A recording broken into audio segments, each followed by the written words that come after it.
여러분은 고멜 이야기를 알고 계십니까?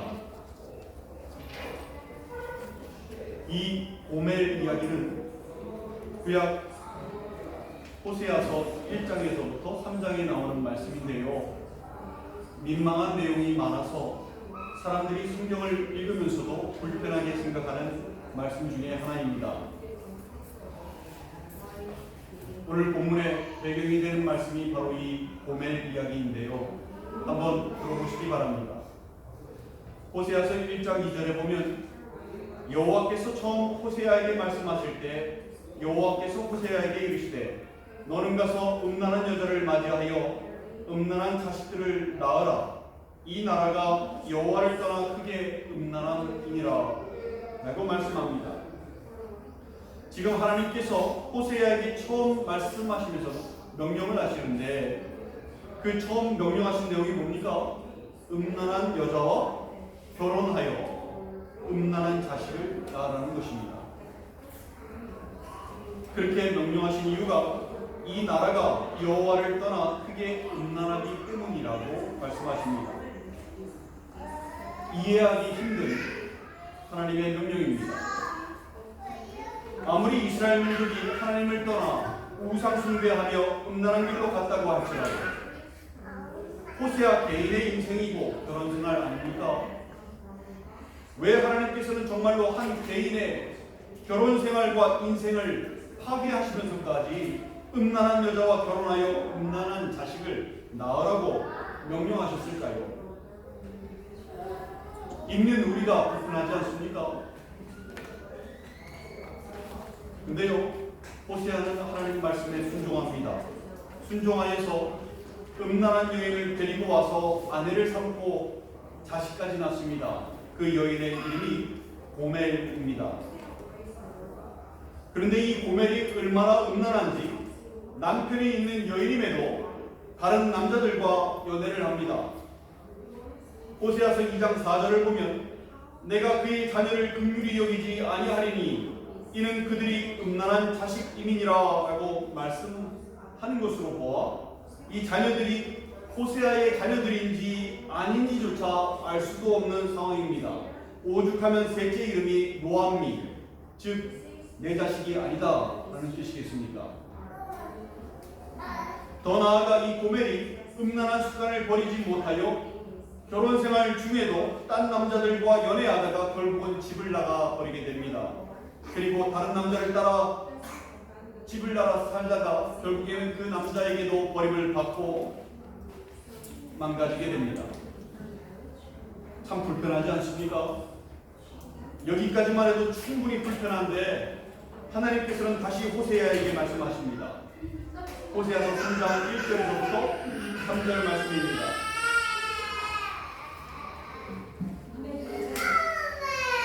여호와께서 내게 이르시되 이스라엘 자손이 다른 신을 섬기고 범포도 과자를 즐길지라도 여호와가 그들을 사랑하나니 너는 또 가서 타인의 사랑을 받아 음녀가 된 그 여자를 사랑하라 하시기로 내가 15개와 보리 한 호멜 반으로 나를 위하여 그를 사고 그에게 이르기를 너는 많은 날 동안 나와 함께 지내고 음행하지 말며 다른 남자를 따르지 말라 나도 네게 그리하리라 하였노라 라고 말씀합니다.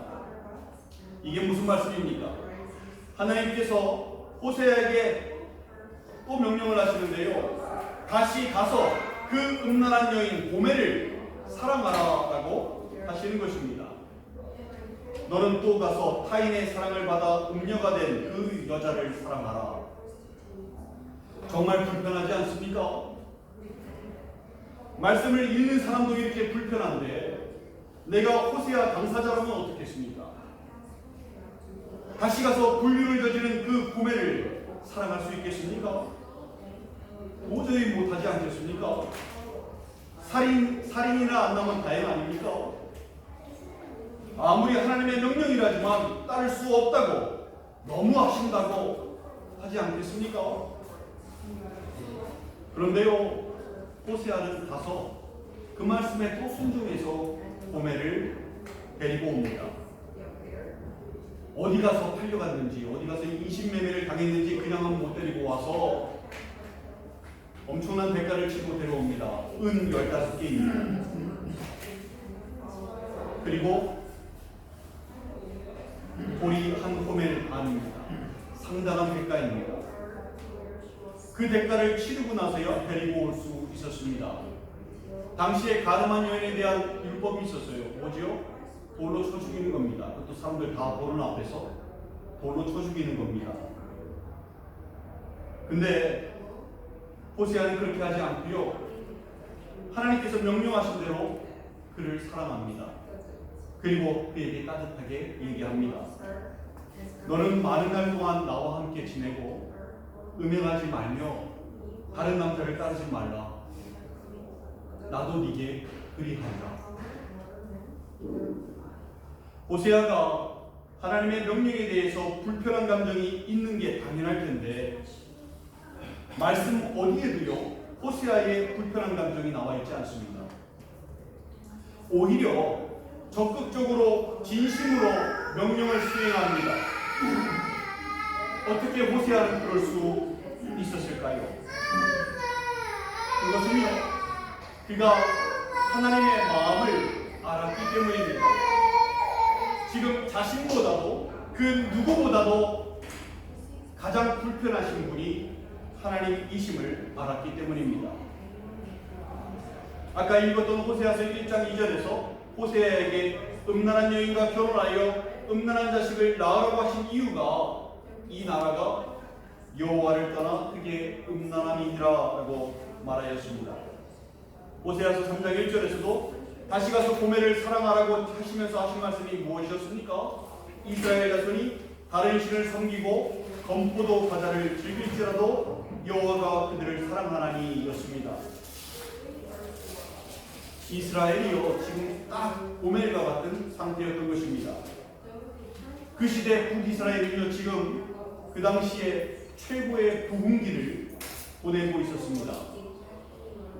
그들은 그 모든 것을 바알의 은총으로 여겼습니다.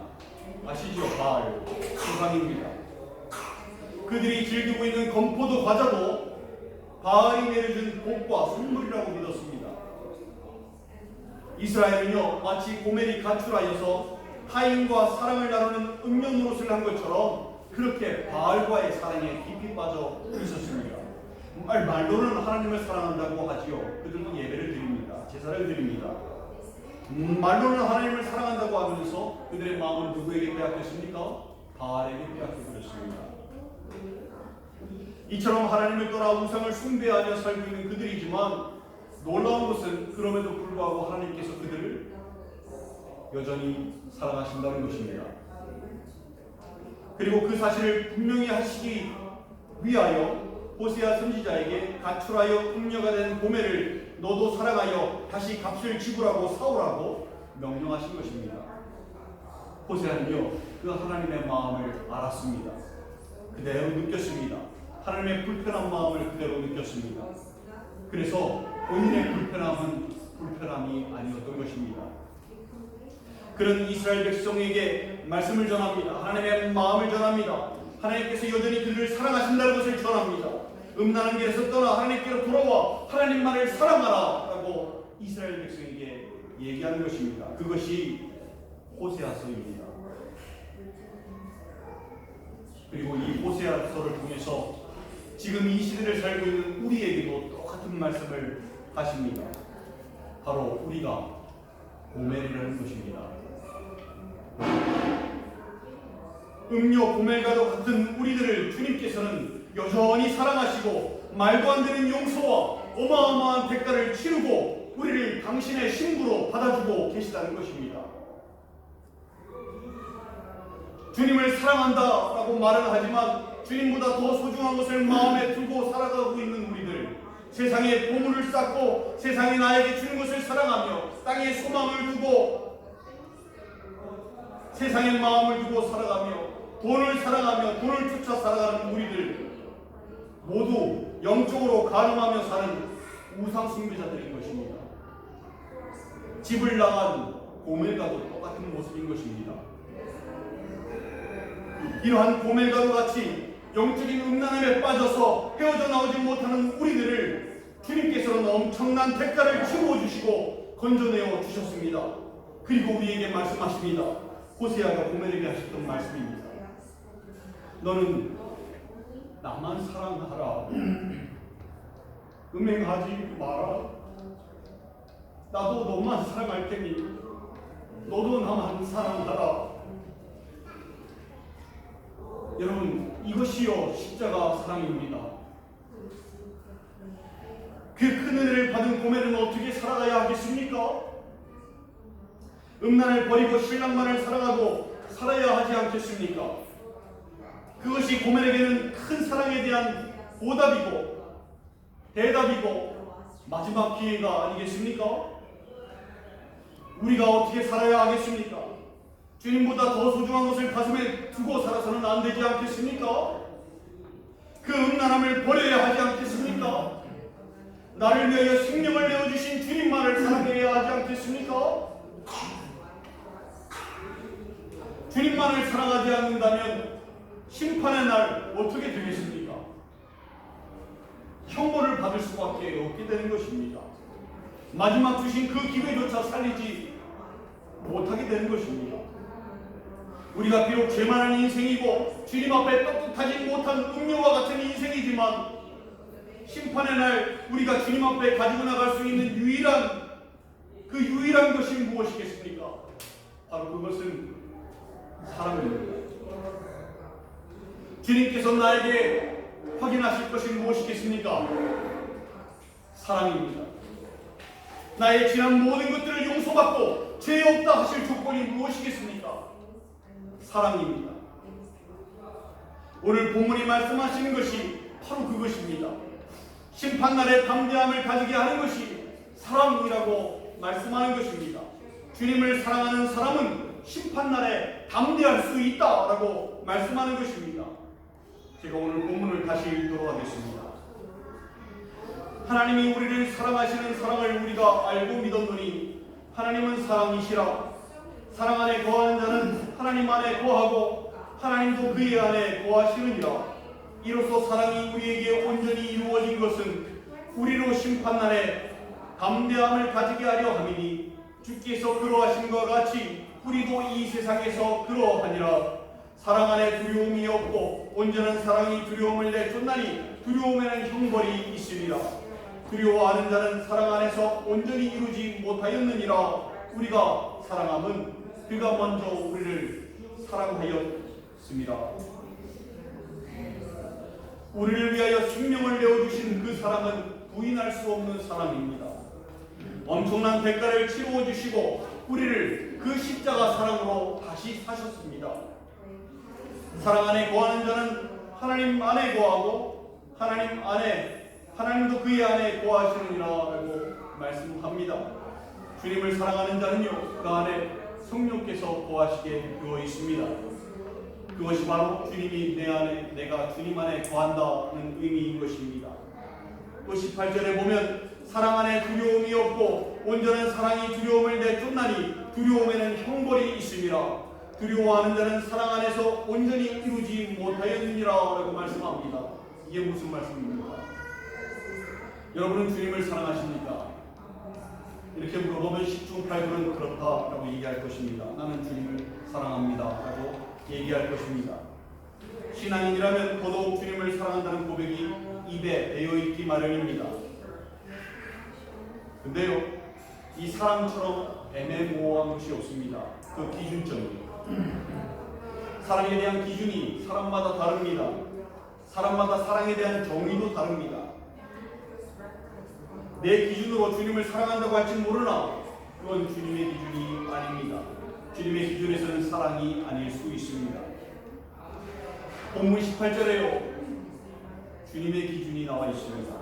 뭐냐 하면 사랑 안에 두려움이 없고 온전한 사랑이 두려움을 내쫓는데 두려움에는 형벌이 있다고 말씀합니다. 또 두려워하는 자는 온전한 사랑을 이루지 못한 자라고 말씀합니다. 이게 무슨 말인가 하면요, 내가 주님을 사랑하는지 사랑하지 않는지 구분할 수 있는 기준점이 있는데 그게 뭐냐 하면 바로 두려움이라는 것입니다.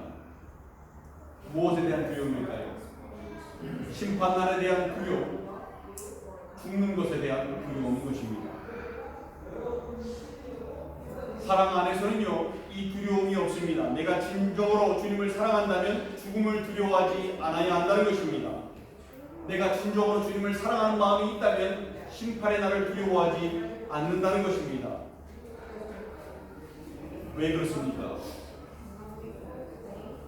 주님을 사랑하는 사람이라면 주님 앞에 서는 날이 손꼽아 기다리고 있는데, 그 날을 손꼽아 기다리고 있는데 죽음의 날이 왜 두렵겠으며 심판의 날이 왜 두렵겠습니까? 주님께 착하고 충성된 종아 잘하였도다, 수고했다, 힘들었지 라고 위로받고 칭찬받는 날인데 무엇이 두렵겠습니까? 여러분, 우리 믿음의 선조들을 보십시오. 그들은 믿음을 지키다가 핍박을 받고 고문을 당하고 죽임을 당하는 것이 전혀 두렵지 않았습니다. 풀무불 안에 들어가 타 죽는 것도 두려워하지 않았습니다. 사자굴 안에 들어가 배고픈 사자인 먹잇감이 되는 것도 두려워하지 않았습니다. 돌에 맞아 죽는 것도 두려워하지 않았습니다. 펄펄 끓는 가마에 들어가는 것도 두려워하지 않았습니다. 칼에 맞아 죽고 톱에 켜서 죽고 십자가에 못 박혀 죽는 것도 두려워하지 않았습니다. 왜요? 그들에게 사랑이 있었기 때문입니다. 주님을 사랑했기 때문입니다. 주님을 사랑한다면 그 안에 두려움이 없기 때문입니다. 주님을 사랑한다고 하면서 죽음을 두려워하고 심판의 날을 두려워한다면 그것은 진짜 주님을 사랑하는 것이 아니라는 의미입니다. 주님께서는 이 땅에 오셔서 죽음을 두려워하지 않으시는 사랑을 보여주셨습니다. 먼저 보여주신 것입니다. 그리고 십자가에 못 박혀 돌아가셨습니다. 다시 부활하셨지요. 본문 19절에 우리가 사랑하면 그가 먼저 우리를 사랑하셨습니다 라고 말씀합니다. 우리는 주님은 부를 수 없고 은혜를 구할 수 없었으며 주님께도 나아갈 수 없었던 사람들이었는데 주님이 먼저 우리를 사랑하시고 사랑의 손길을 내밀어 주셨습니다. 고멜과도 같은 우리를 먼저 사랑해 주셨습니다. 그리고 지금도 그 사랑으로 우리를 이끌고 계십니다. 그리고 말씀하십니다. 나만 사랑해라.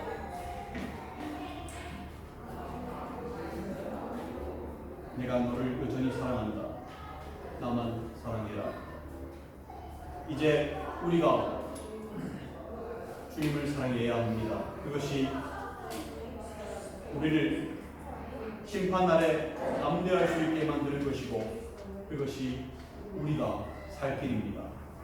사랑하는 지체 여러분, 고멜 이야기는요 아주 민망하고 불편한 내용을 가지고 있습니다. 그러나 우리가 그 이야기에 불편한 감정을 가지지 말아야 하는 이유가 무엇입니까? 그것이 우리 이야기이기 때문입니다. 우리가 바로 그 고멜이기 때문입니다. 가장 불편해야 하는 호세아가 불편한 감정을 표시하지 않았던 이유도 바로 거기에 있습니다. 고멜은 바로 돌로 쳐 죽이며 형벌을 가해도 할 말이 없는 존재입니다. 근데 그렇게 하지 않으셨습니다. 그럼에도 불구하고 내가 너를 사랑한다라고 말씀하셨습니다. 그리고 너는 나만 사랑해라. 음행하지 마라. 나도 너만 사랑할 테니 너도 나만 사랑하라 라고 말씀하셨습니다.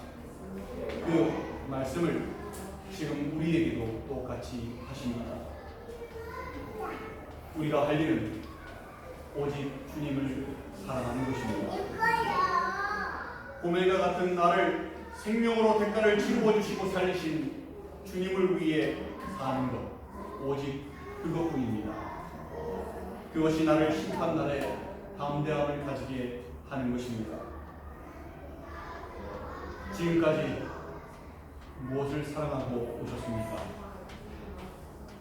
지금까지 사랑했던 다른 모든 것들, 세상의 것들 다 내려놓으시고 이제는 주님을 사랑하시기 바랍니다. 나를 살리신 주님께 이제는 주님만 사랑하시기 바랍니다. 두 개를 겸하여 사랑할 수 없다고 주님은 분명히 말씀하십니다. 주님만을 사랑하심으로 다시 주님 앞에 서시는 그리고 심판날에 담대함을 가지시는 여러분들 되시기를 주님의 이름으로 축원드립니다. 함께 기도하시겠습니다.